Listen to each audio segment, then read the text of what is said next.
നമസ്തേ guys. ഡൽഹിയിലെ CJP-കാരുടെ സമരം. I am not gonna say anything about on it because 4 സൈഡിൽ നിന്ന് നിങ്ങൾ ഈ ഇതിനെക്കുറിച്ചുള്ള വാർത്തകളൊക്കെ കണ്ടിട്ട് അവെയർ ആയിരിക്കും.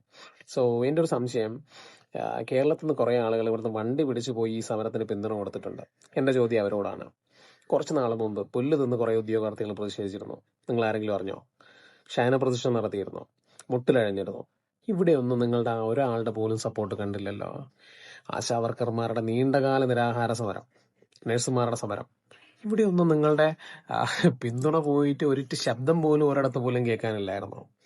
എഴുത്ത് പരീക്ഷയിൽ 97 മാർക്ക് മേടിച്ച ഉദ്യോഗാർത്ഥി ഇന്റർവ്യൂവിൽ ആവറേജിന് താഴെ പോവുകയും, എഴുത്ത് പരീക്ഷയിൽ ആവറേജ് മാർക്ക് മേടിച്ച ഉദ്യോഗാർത്ഥി ഇന്റർവ്യൂവിൽ ഈ 97 മാർക്ക് മേടിച്ച കുട്ടിയെക്കാളും മുകളിലേക്ക് പോവുകയും, ചിത്രേഷ് നടേശനെ പോലുള്ളവർക്ക് അനധികൃത നിയമനങ്ങൾ നൽകുമ്പോഴൊന്നും നിങ്ങളുടെ ഒരാളുടെയും ശബ്ദം ഉയരുന്നില്ല. അതെന്താ അങ്ങനെ? അതായത് അനീതി ചോദ്യം ചെയ്യുകയാണ് നിങ്ങളുടെ ലക്ഷ്യമെന്നുണ്ടെങ്കിൽ നിങ്ങളുടെ കൺമുമ്പിൽ നടക്കുന്ന അനീതി ആദ്യം ചോദ്യം ചെയ്യണ്ടേ? അതല്ലാണ്ട് ഇവിടുന്ന് വണ്ടി പിടിച്ചു പോയിട്ട് അനീതി ചോദ്യം ചെയ്യുന്ന ഒരു പ്രത്യേകതരം മാനസികാവസ്ഥയ്ക്ക് ഉടമകളാണോ നിങ്ങൾ? ചീപ്പ് പബ്ലിസിറ്റി സ്റ്റണ്ട് എന്നല്ലാണ്ട് ഇതിനെന്തെന്നാ പറയണ്ടേ? അതായത് മങ്ങിക്കൊണ്ടിരിക്കുന്ന നിങ്ങളുടെ പ്രഭ നിലനിർത്താൻ വേണ്ടിയിട്ട് ഇത്തരം മീഡിയ അറ്റൻഷൻ കിട്ടുന്ന സ്ഥലത്ത് പോയിട്ട് പിന്തുണ കൊടുക്കുക. അതൊരു മര്യാദയാണോ സാർ?